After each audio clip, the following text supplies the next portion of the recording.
کیا اسلام میں ساس کی خدمت بہو پر لازمی ہے؟ ناظرین، جوائنٹ فیملی سسٹم کو اسلام نے کبھی پروموٹ نہیں کیا اور نہ ہی انکار کیا۔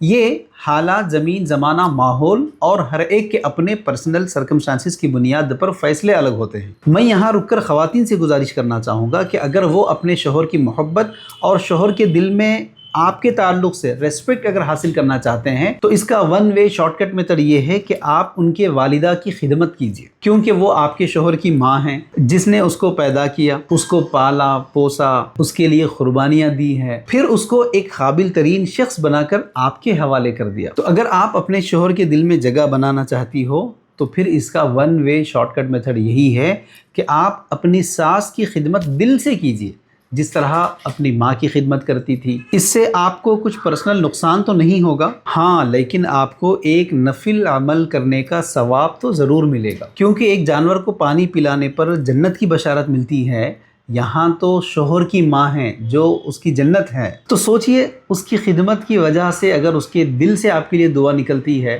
آپ کی آخرت کی نجات کا ذریعہ بن گیا۔ لیکن اس کا ہرگز مطلب یہ نہیں کہ ساس اپنی بہو کو ایک کام والی سمجھنے لگے، خوب تانے دینے لگے، اس کی برائی کر لیتے بیٹھے، اس کو اپنے میکے جانے پر روکے، اس کے اوپر اپنا حق جتائے۔ حقیقت میں ایسے موقع پر شوہر کا کردار ہی سب سے اہم ہے۔ شوہر کو اتنا اوپن مائنڈڈ اینڈ اتنا فارورڈ ہونا چاہیے کہ وہ صحیح کو صحیح اور غلط کو غلط کہہ سکے، ایک اچھے اسلوب کے ساتھ، جس سے نہ تو بیوی پر ظلم ہو اور نہ ہی ماں کا دل دکھایا جائے۔ ناظرین، دراصل یہ ایسا مسئلہ ہے کہ جسے ایک ریل میں کمپلیٹ نہیں کیا جا سکتا ہے۔